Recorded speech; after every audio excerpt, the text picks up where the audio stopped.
Bonjour, bien-aimés dans le Seigneur, nous vous accueillons au nom de notre Seigneur Jésus-Christ. Bienvenue sur la chaîne chrétienne Procès Mondial, une chaîne vouée à la propagation, à l'évangélisation, aux enseignements de notre Seigneur Jésus-Christ. Bienvenue sur l'émission Yeshurun, l'émission Yeshurun où nous retraçons les 12 tribus d'Israël qui avaient signé l'alliance au mont Sinaï. Bienvenue à vous qui nous suivez sur notre page Facebook, Pat Congo. Nos pensées, nos prières vous accompagnent, bien-aimés dans le Seigneur. Alors, en rappel l'émission passée, nous avions regardé la révolte des Maccabées. Une révolte que nous ne trouvons pas dans les canons des 66 livres. Il faut aller ailleurs pour aller trouver cela, mais c'est riche sur le plan historique pour le peuple d'Israël. Bien-aimés dans le Seigneur, aujourd'hui nous sommes le 20 novembre 2022. À l'émission Israël, l'impact du Messie rejeté. Oui, dans la perspective juive, le Messie sera rejeté. Mais avant d'entrer dans cette matière, remettons l'émission entre les mains du Seigneur. Éternel Dieu Tout-Puissant, béni sois-tu, Papa. Merci, Seigneur, pour le temps que tu nous donnes. Tu es le maître des temps et des circonstances, Seigneur. Rien n'arrive que toi, tu aies contrôlé, que tu aies planifié, que tu aies vu, que tu aies souhaité, Seigneur. Ô Dieu Tout-Puissant, que ta volonté soit faite sur la terre comme dans le ciel. Que nous soyons sous ta direction, Seigneur. Tout au long de cette émission, que ta parole, que ton esprit puisse parler à notre place.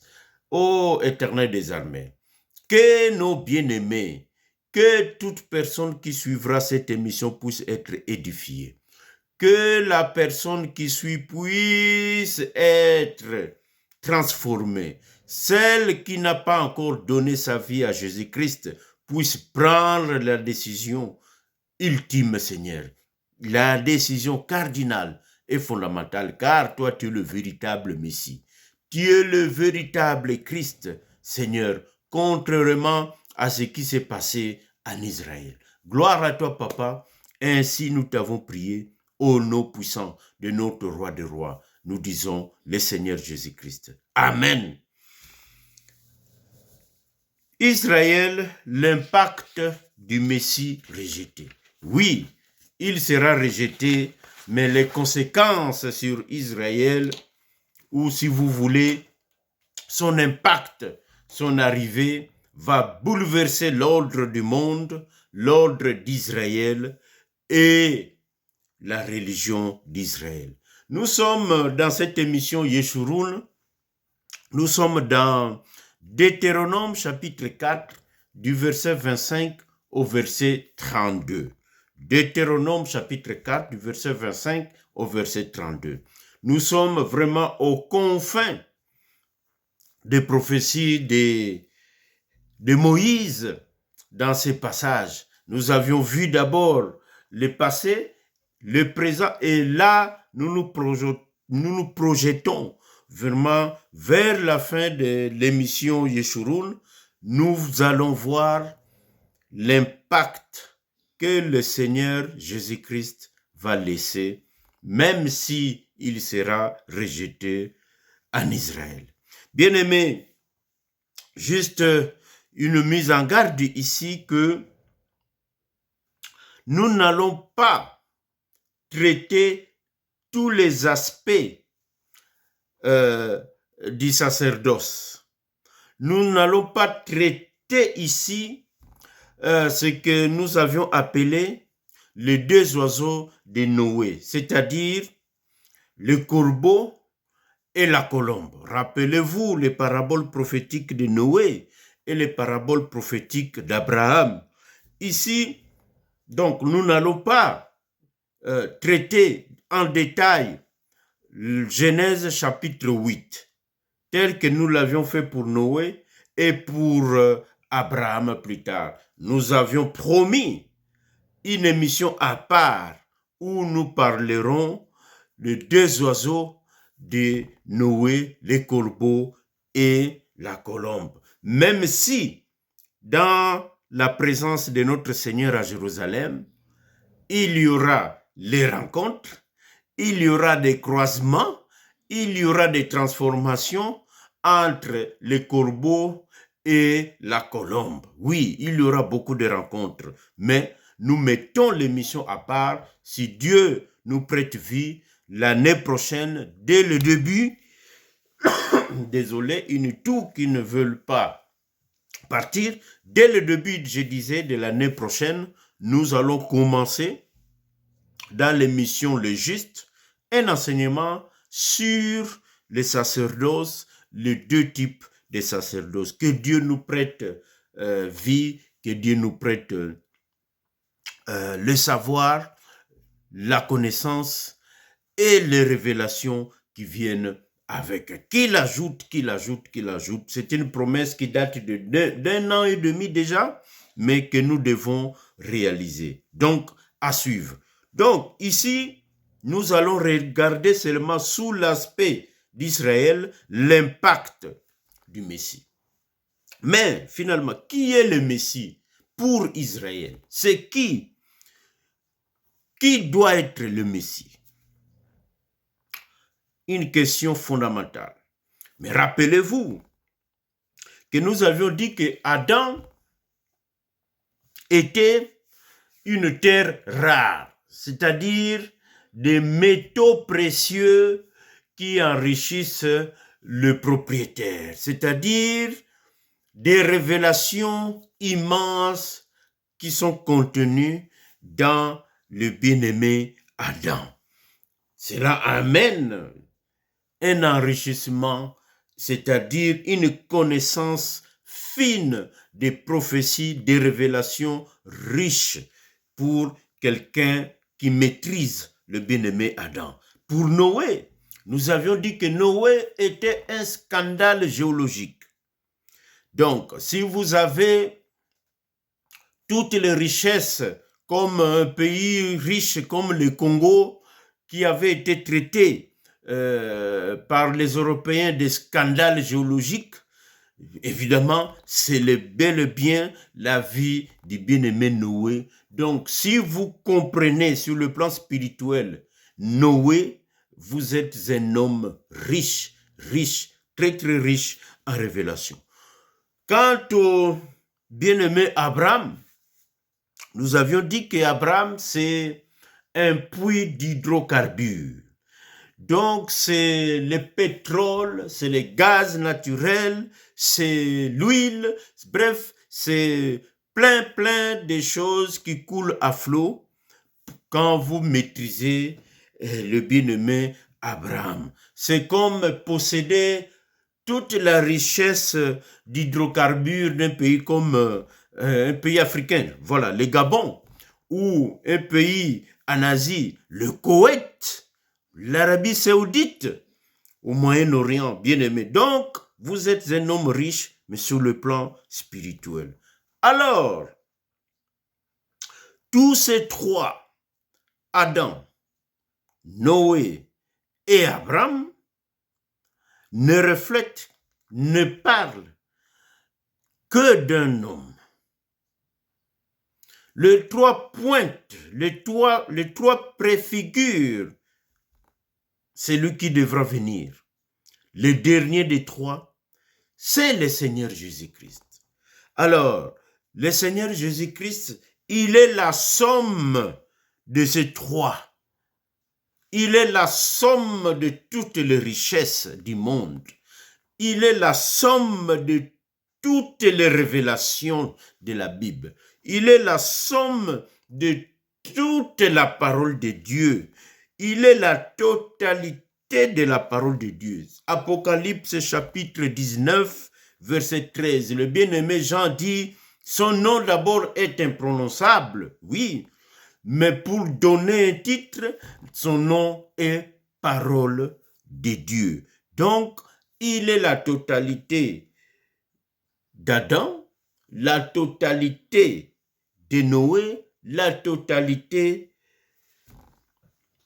d'Abraham. Bien-aimé dans le Seigneur, il y aura un enseignement sur les 4 Adams. Oui, sur les 4 Adams, il y aura beaucoup de choses à dire. Bref, pour nous, l'Église, c'est ça le Seigneur Jésus-Christ. C'est ça le Messie. C'est ça le Messie. C'est lui qui incarne la divinité de Dieu. C'est lui qui incarne la totalité de la révélation. C'est lui qui incarne toute la parole de Dieu. Mais pour les Juifs, Jésus-Christ de Nazareth n'est pas le Messie. Il n'est pas le libérateur politico-religieux que le Juif, eux, attendait. Quand nous lisons Jean, chapitre 1er, verset 11, en parlant de la lumière, elle est venue chez le sien, mais le sien ne l'a point reçue. Donc, la lumière, la vraie lumière qui doit éclairer le monde est arrivée d'abord à Jérusalem, mais le sien, Jérusalem, Israël, les institutions d'Israël ne l'ont point reçu, bien-aimé. Donc, pour eux, ce n'est pas le Messie, ce n'est pas le Messie, ce n'est pas l'incarnation de la parole de Dieu, ce n'est pas Dieu fait homme.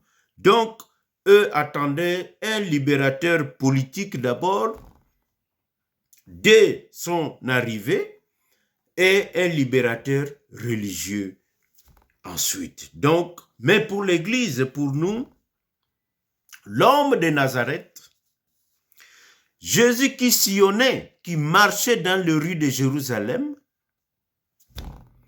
le cadavre de Golgotha, c'est lui qui a été tué à Golgotha, c'est lui qui est ressuscité à Jérusalem, que beaucoup ont vu, et c'est lui, l'oiseau qui s'est envolé au mont des Oliviers. Donc, l'homme qui s'est envolé, donc comme un oiseau, mais c'est un oiseau, en réalité, c'est bel et bien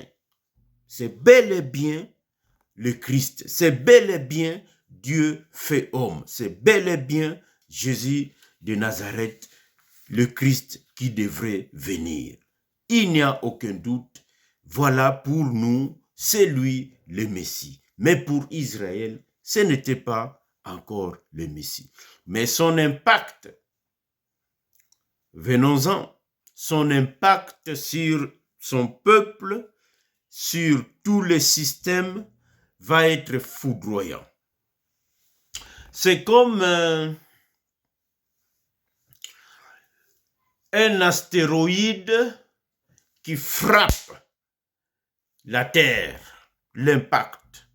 Je peux imaginer ça comme je viens de dire, un astéroïde qui touche, qui frappe la Terre. Donc, l'impact va être dévastateur, dévastateur, dévastateur. Bien-aimés dans le Seigneur.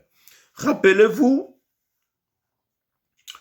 pour les sacerdoces d'Aaron, les sacerdoces de la loi, nous avions dit que ces sacerdoces avaient atteint dès son inauguration, donc dès la sortie d'Égypte, la transmission des commandements,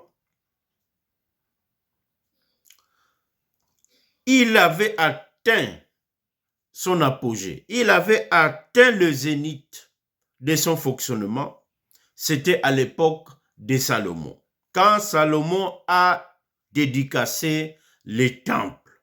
Donc, tous les éléments du sacerdoce, tous les éléments constitutifs du sacerdoce étaient réunis à Jérusalem, sanctifiés, et tout marchait à plein régime.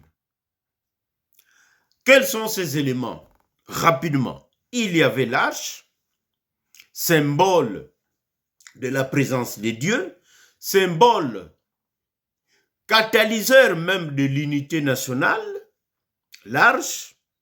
Nous avions parlé du temple, les normes Moïse-David, les normes de construction, les normes, tous les éléments du temple, les mesures. Moïse a fait le tabernacle selon le modèle vu dans les cieux, même si dans les cieux, il n'y a pas de matériaux solides, oui, mais il y a une explication, nous parlerons de cela un jour.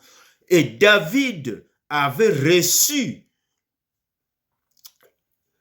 le plan de la construction du temple de Dieu transmis à Salomon, et Salomon a respecté les normes, ce que nous appelons les normes ISO David, les normes ISO Moïse David. Et les sacrificateurs devraient avoir des tenues spéciaux, des tenues spéciales plutôt, selon les normes. Tout ça était au point bien-aimé. Les animaux à sacrifier, l'assemblée d'Israël.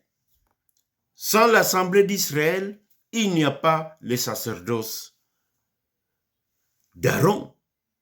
Et il y a l'interprétation correcte de la loi. Voilà, en résumé, les éléments constitutifs. Mais tous ces éléments ont carburé à plein régime, c'est à l'époque de Salomon. Après Salomon, ce sacerdoce a commencé à péricliter. Ce sacerdoce a commencé à être malade. Pour reprendre l'image d'ingénierie, ce sacerdoce a commencé à tomber en panne, bien-aimé.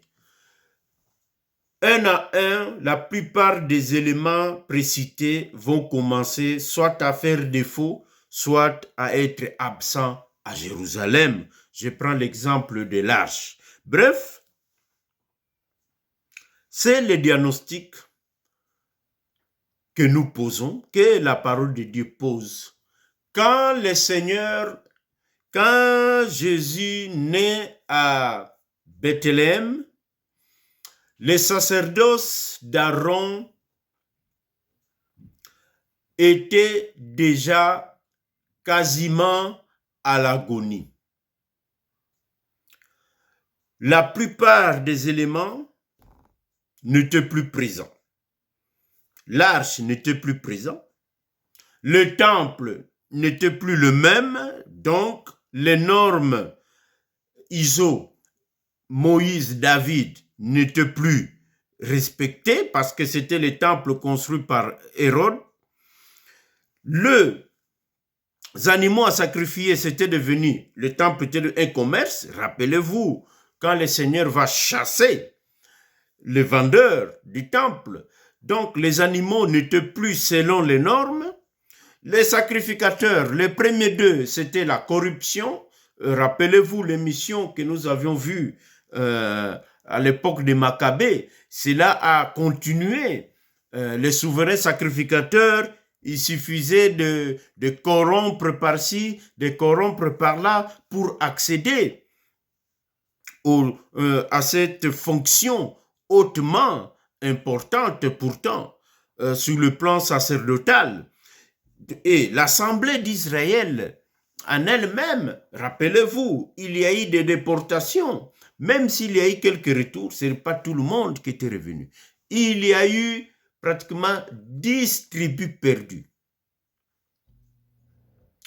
10 tribus perdues, même si quelques éléments représentatifs des 12 tribus étaient présents, il y a une explication pourquoi, étaient présents quand le Messie, quand Jésus naît à Bethléem, bien-aimé dans le Seigneur. Mais les sacerdoces étaient déjà à l'agonie. Il va s'ajouter, c'est là où nous parlons de l'impact du Messie, il va s'ajouter des éléments importants qui vont soit faire défaut, soit quasiment disparaître de ces sacerdoces. Et le Seigneur Jésus va avoir un impact qui mettra fin définitivement à ces sacerdoces. Mais ces éléments qui vont amener à la mort définitive du sacerdoce, nous allons les citer, nous allons les présenter ici lors de cette émission. Le premier élément que nous allons souligner, il y en aura d'autres, mais nous gardons certains éléments pour l'émission à venir dont nous avions fait promesse, que nous avions réitéré la promesse plutôt au début de cette émission. Le premier, c'est les 2 rencontres que le Seigneur Jésus va avoir avec les souverains sacrificateurs Anne avec un H, et le souverain sacrificateur Caïphe, son beau-fils. Oui, il y en aura 2, mais il y a une explication que nous n'allons pas exploiter ici. Quand vous lisez dans Jean chapitre 18, du verset 12 au verset 24, c'est la rencontre avec Anne. Donc, le Seigneur est arrêté, je crois, vers le jardin de Gethsémane. Il est arrêté. On l'amène d'abord chez Anne. Il va rencontrer Anne. Et après, quand nous lisons dans Matthieu chapitre 26, verset 57 jusqu'au verset 68, Matthieu chapitre 26, du verset 57 jusqu'au verset 68, nous allons lire quelques versets ici. Nous lisons au nom de notre Seigneur Jésus-Christ. Ceux qui avaient saisi Jésus l'amenèrent chez le souverain sacrificateur Caïphe, où les scribes et les anciens étaient assemblés. Pierre les suivit de loin jusqu'à la cour du souverain sacrificateur, y entra et s'assit avec les serviteurs pour voir comment cela finirait. Les principaux sacrificateurs et tous les Sanhédrins cherchaient quelques faux témoignages contre Jésus, suffisants pour le faire mourir. Mais ils n'en trouvèrent point, quoique plusieurs faux témoins se soient présentés. Enfin, il en vint 2 qui dirent: celui-ci a dit, je puis détruire les temples de Dieu et les rebâtir en 3 jours. Le souverain sacrificateur s'éleva et lui dit: ne réponds-tu rien? Qu'est-ce que ces hommes déposent contre toi? Jésus garda le silence. Et le souverain sacrificateur, prenant la parole, lui dit: je t'adjure par le Dieu vivant de nous dire si tu es le Christ, le Fils de Dieu. Jésus lui répondit, tu l'as dit. De plus, je vous le déclare, vous verrez désormais les fils de l'homme assis à la droite de la puissance de Dieu et venant sur les nuées du ciel. Alors, le souverain sacrificateur déchira ses vêtements, disant, il a blasphémé, qu'avons-nous encore besoin de témoins? Voici, vous verrez, vous venez d'entendre son blasphème. Que vous ensemble? Ils répondirent, il mérite la mort. Là-dessus, ils lui crachèrent au visage et lui donnèrent des coups de poing et des soufflets en disant, Christ, prophétise, dis-nous qui t'a frappé. Bien-aimés dans le Seigneur, il a fallu lire jusqu'au verset 68 pour saisir ce qui se passe. Mais nous allons seulement parler ici en parabole et garder le vin pour l'émission de l'année prochaine que nous réitérons encore. Le vin ici, c'est la révélation. Mais qu'est-ce que nous pouvons dire sur cette rencontre? Sur cette rencontre, Caïphe a compris d'où son acte de déchirer ses vêtements. Acte très très significatif dans la culture juive et dans la culture moyen-orientale. Il a compris que Jésus devant lui venait de reconnaître qu'il était Christ et qu'il était Dieu.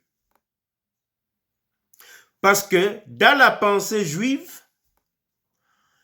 Christ, le Messie, est le Fils de Dieu. C'est-à-dire, ce n'est pas un enfant que Dieu va donner naissance. Non. C'est-à-dire que c'est Dieu qui va se faire homme, qui vient en homme. C'est ça, Fils de Dieu, dans la pensée juive. Il n'y a pas deux dieux. Il n'y a pas un Dieu qui a un fils qu'on va appeler aussi Dieu ou fils de Dieu. Non, il y a Dieu qui trône dans les cieux, mais qui doit se faire homme pour venir instaurer le royaume de David, le royaume politico-religieux éternel dont Daniel a parlé, dont le prophète Samuel aussi a parlé. Donc ici, c'est un blasphème. Devant lui, il y a quelqu'un qui se prend pour Dieu, mais c'est quelqu'un est menotté, démuni, qui n'a rien comme moyen de défense. Alors que le vaillant libérateur, le Messie qui devrait venir, c'est un guerrier comme David qu'on ne peut pas ligoter. Qui va aller ligoter le roi David, bien-aimé dans le Seigneur? Je ne prêche pas ici pour ça. Donc, vous avez compris que c'est un blasphème pour le Sanhédrin. Ce procès, les réponses de Jésus, c'était clair et net. Il s'est présenté comme le Messie. Donc, cet événement va avoir un coût, un impact important pour le sacerdoce d'Aaron. Parce que le procès du Sanhédrin, c'est le procès de la condamnation à mort pour un innocent. Mais pour les Sanhédrin, la preuve vient d'être établie. Regardons maintenant le deuxième élément. Bien-aimés dans le Seigneur, le deuxième élément, c'est l'Assemblée d'Israël qui va choisir de libérer Barabbas et de condamner un innocent, Jésus, qu'on appelle le Christ. Quand nous lisons Matthieu chapitre 27, le chapitre suivant, quand nous lisons le verset 15 au verset 26, Matthieu chapitre 27, du verset 15 au verset 26, j'ai lu au nom de notre Seigneur Jésus-Christ, à chaque fête, le gouverneur avait coutume de relâcher un prisonnier, celui que demandait la foule. Ils avaient alors un prisonnier fameux nommé Barabbas. Comme ils étaient assemblés, ici c'est la foule, mais la foule est assemblée. Quelle foule? C'est la foule des enfants d'Israël. Ce n'est pas tout le monde, mais donc la foule ici était représentative plutôt de l'assemblée des enfants d'Israël. Pilate leur dit, « Lequel voulez-vous que je vous relâche ?» Désolé, excusez-moi, bien-aimé. Lequel voulez-vous que je vous relâche? Barabbas ou Jésus qu'on appelle Christ? Bien-aimé, cette précision, Pilate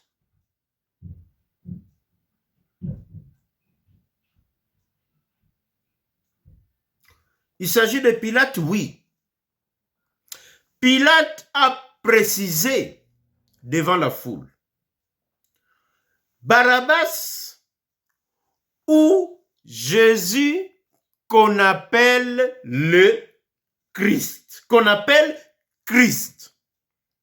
Cette précision est détail, car ils savaient que c'était par envie qu'ils avaient livré Jésus. Donc, ils savaient que Jésus était innocent, mais c'est par envie. Pendant qu'il siégeait au tribunal, sa femme lui fit dire qu'il n'y ait rien entre toi et ce juste. Le Christ est le juste. Car aujourd'hui, j'ai beaucoup souffert en songe à cause de lui. Cette femme a vu des songes, mais nous n'en parlerons pas aujourd'hui. Les principaux sacrificateurs et les anciens persuadèrent la foule de demander Barabbas et de faire périr Jésus. Le gouverneur prenant la parole leur dit, « Lequel de deux voulez-vous que je vous relâche ?» Ils répondirent, « Barabbas. » Pilate leur dit, « Que ferai-je donc de Jésus qu'on appelle Christ ?» 2 fois. Tous répondirent, « Qu'il soit crucifié. » Le gouverneur dit, « Mais quel mal a-t-il fait ?» Et ils crièrent encore plus fort, « Qu'il soit crucifié. » Pilate, voyant qu'il ne gagnait rien, mais que la tumulte augmentait, prit de l'eau, se lava les mains en présence de la foule et dit, « Je suis innocent du sang de ces justes. » Pilate a entendu le mot juste de la bouche de sa femme. Le Christ est le juste. Cela vous regarde. Et tout le peuple répondit, que son sang retombe sur nous et sur nos enfants. Oh, bien-aimés dans le Seigneur, que son sang retombe sur nous et sur nos enfants. Père, pardonne-leur, car ils ne savent pas ce qu'ils font. Ça, c'est le Seigneur qui le dira à la croix. Bien-aimés dans le Seigneur, ce deuxième acte, ce deuxième élément va avoir de l'impact immense sur Israël et sur son sacerdoce. À 2 reprises, Pilate va répéter le mot Christ. Le souverain sacrificateur avait compris que l'homme devant lui, les ligotés, les prisonniers devant lui étaient le Christ. Il a pris ça pour un blasphème. Le peuple ici, qui est l'un des éléments constitutifs du sacerdoce, rejette le Christ, préfère libérer un malfaiteur. Il y a des révélations là-dessus, mais nous ne sommes pas là.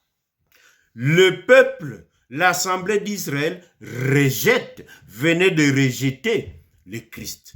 Mais l'impact du Christ rejeté va être foudroyant pour l'assemblée d'Israël. Bien-aimés dans le Seigneur, troisième élément qui s'ajoute.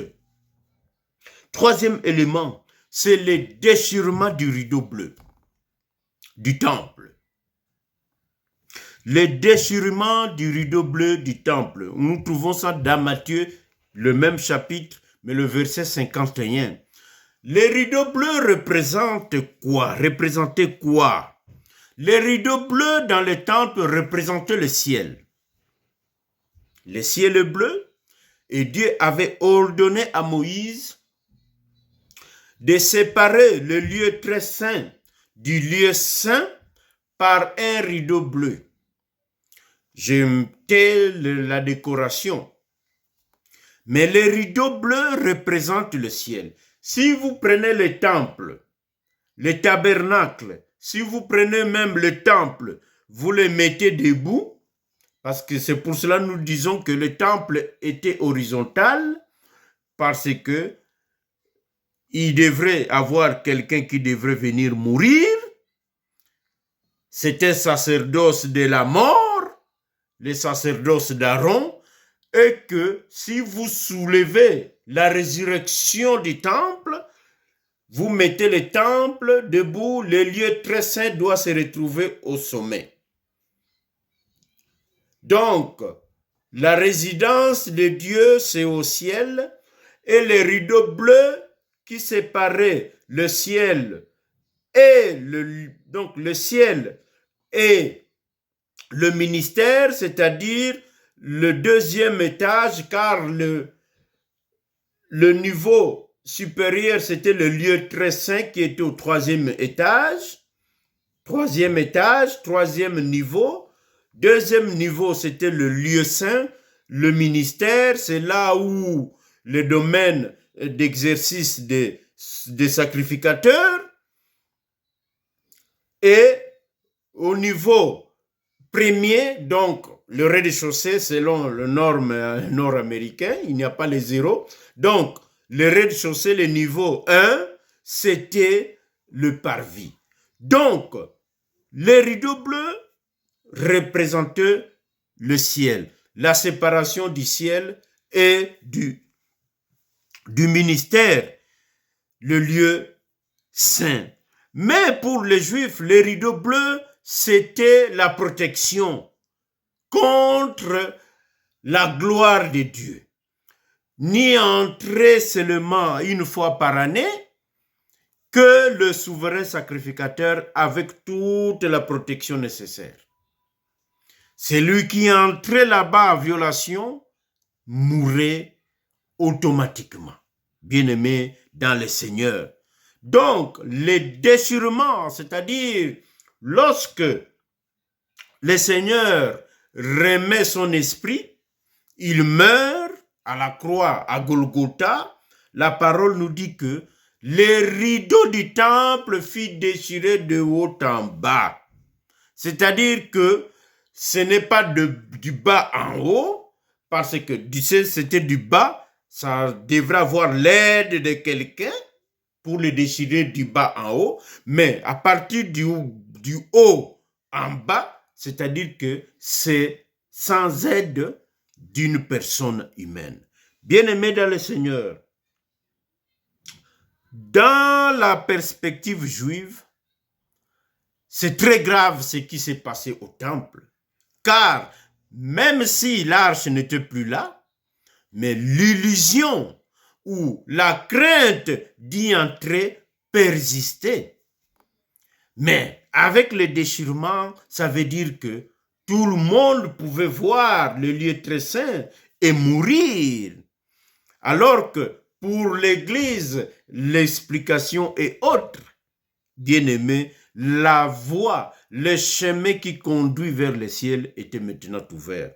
Mais dans la perspective juive, ce n'était pas le cas. Ça veut dire la mort si tu vas voir ce qui est de l'autre côté. Bien-aimés dans le Seigneur, ces trois éléments, les rencontres de Anne et de Caïphe, le rejet de l'Assemblée d'Israël et le déchirement du rideau bleu du temple, ces trois éléments, malgré leur importance, malgré leur signification, ne vont pas mettre totalement fin au sacerdoce qui est déjà moribond, mais vont porter un coup de plus, vont porter une panne supplémentaire si on emploie le langage des ingénieurs, ou ça va porter des dysfonctionnements d'organes si nous employons un langage de médecin. Donc, du corps que nous appelons le sacerdoce d'Aaron. Mais le coup final viendra quand? Le coup final, le coup fatal, le coup définitif viendra après la mort, après la résurrection, après l'ascension, quelques années plus tard, bien-aimés. Le quatrième élément, c'est la destruction totale et définitive du temple de Jérusalem. Même si le temple n'était pas construit selon les normes,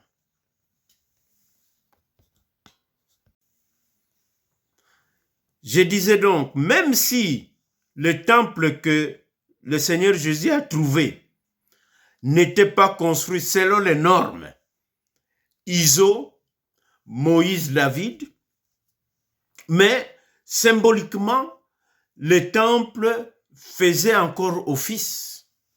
Les sacerdoces travaillaient encore, étaient encore animés, les corps bougeaient encore, même si il était agonisant. Les déchirements du rideau, le reniement de l'assemblée, tout ça ont contribué, certes, mais dans Matthieu chapitre 24, le Seigneur va prophétiser sur le temple. Pour filer, pour aller vite, le temps file. Quand vous lisez Matthieu chapitre 24, le Seigneur sort du temple et les disciples font remarquer la beauté architecturale de ces bijoux qui est le temple d'Hérode. Et le Seigneur va commencer à parler. Mais dans les prophéties de notre Seigneur, il y aura une part pour Israël et il y aura une part pour l'Église. Nous n'allons pas entrer dedans, mais finalement, qu'est-ce que nous voulons dire? C'est que la destruction du temple, la destruction définitive viendra à l'an 70. Rapidement, qu'est-ce qui va se passer l'an 70 de notre ère? Pour bien comprendre ce qui va se passer en l'an 70, il faut revenir légèrement en l'an 66. Les nationalistes juifs vont chasser les Romains de toute la province que constitue donc la Judée, la Samarie et la Galilée. Ils vont chasser les Romains. Pourquoi? Parce qu'ils protestent contre le comportement des soldats romains, le comportement des autorités romaines, le comportement du souverain sacré. Bref, ils vont protester. Alors, comme à l'époque de Maccabée, ils vont prendre le contrôle de Jérusalem et de la Judée. Le grand prêtre va être tué. Les soldats romains vont être massacrés, ce qui sera à Jérusalem, et la Judée va être libérée, comme à l'époque de Maccabée. Rome va réagir, tout à fait. Rome va réagir. C'est en l'an 70 que le général Titus, après un siège de Jérusalem de 5 mois, il va finalement reprendre le contrôle de Jérusalem en l'an 70. Bien-aimé. Et après, voire même 3 ans plus tard, 2 ans, 3 ans plus tard, il va nettoyer et reprendre le contrôle dans toute la Judée. Bien-aimé dans le Seigneur. Mais à quel prix? À quel prix Jérusalem va être reprise en l'an 70? Bien-aimé, à quel prix? C'est ce que le Seigneur a prophétisé dans Matthieu.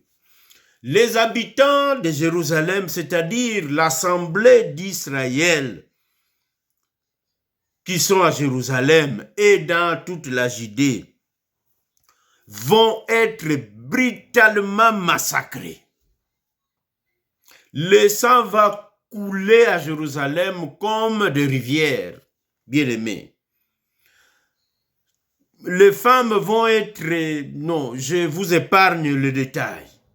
Bref, il y aura des gens qui vont être dispersés.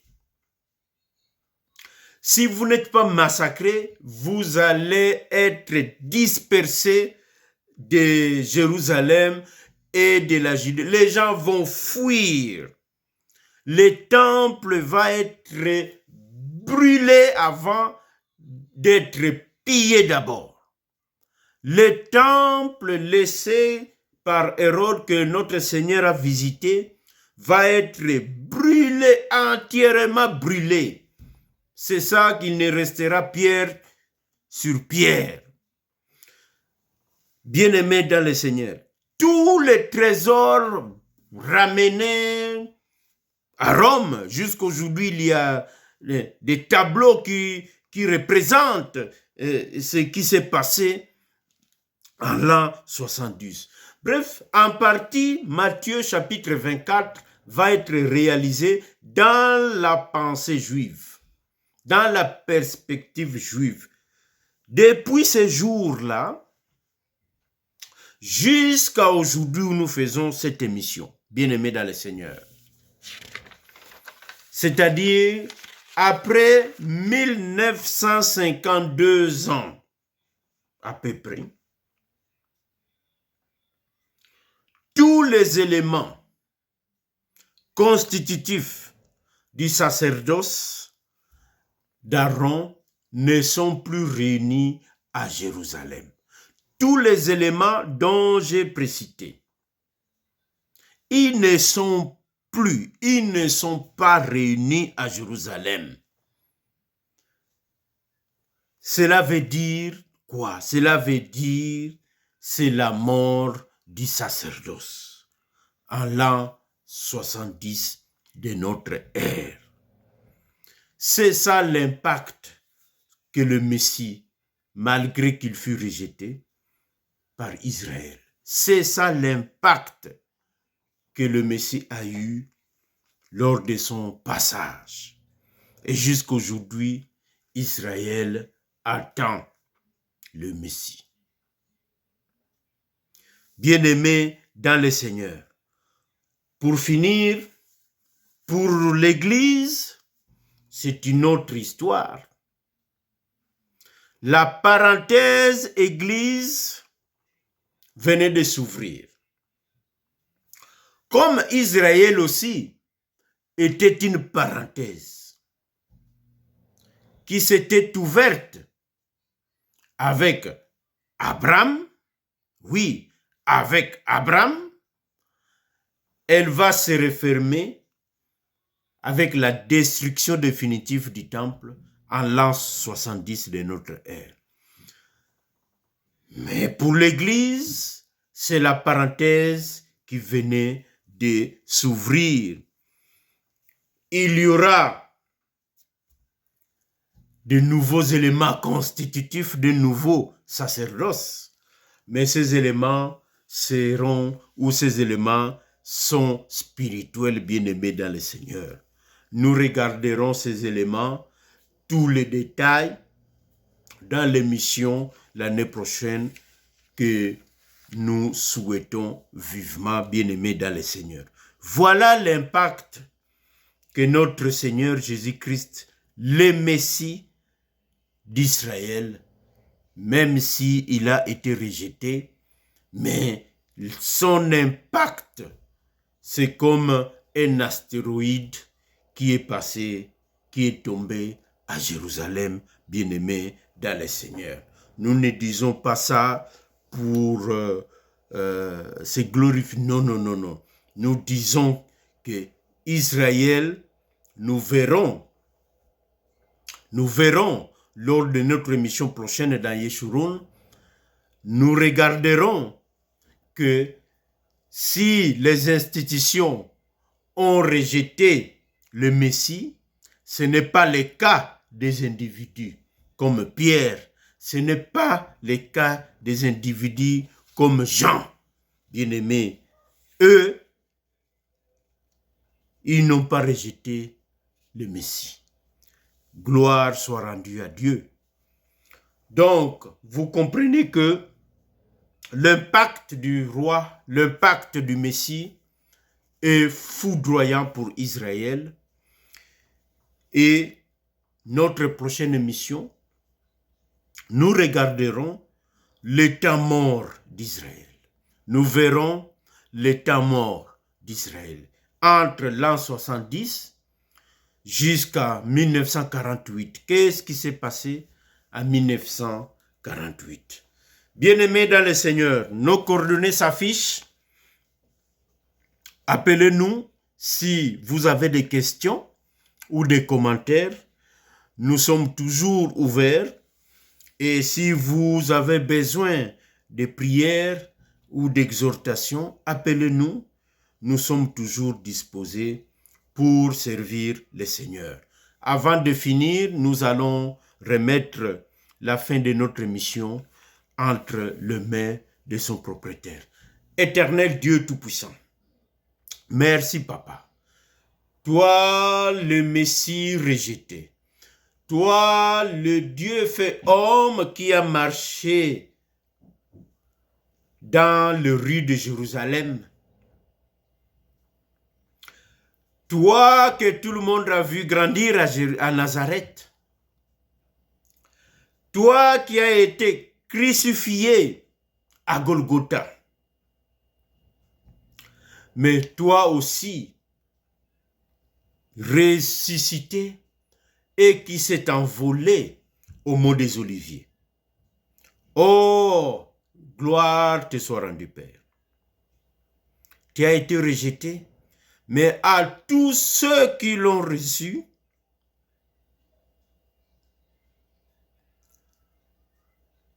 tu as permis en ce que nous devenions tes enfants. Quelle grâce que de t'appartenir, Papa. Quelle joie immense, Seigneur, que d'être ton enfant. Grâce à l'œuvre de la croix. Grâce à ce qui s'est passé à Golgotha, Seigneur. Un rejet qui est devenu une conversion. Un rejet qui est devenu une puissance. Un rejet qui s'est transformé à une acceptation. Oh, sois béni, sois glorifié à jamais. Mais tu as un plan aussi, Seigneur, pour Israël. Tu as un plan pour le reste d'Israël. Tu as un plan pour tout Israël, Seigneur, éparpillé dans le monde entier. Les 12 tribus d'Israël éparpillées dans le monde entier, Seigneur. Toi, tu as jeté aussi ton regard. Tu vas jeter ton regard. Oh, gloire te soit rendue, Papa. Gloire à toi. Béni sois-tu, le Saint d'Israël. Nous remettons, Seigneur, ton peuple. Nous remettons toute personne, tout bien-aimé qui suit cette émission entre tes mains, Seigneur. Que ta puissance soit parmi eux. Que ta parole reste parmi eux et appliquée chaque jour, à chaque instant, Seigneur. Gloire à toi, Papa. Garde-nous intacts. Que ton serviteur se fasse, Seigneur, que ta gloire puisse éclater au grand jour. Gloire te soit rendue. Ainsi nous t'avons prié. Au nom de Jésus-Christ, notre souverain sacrificateur. Amen.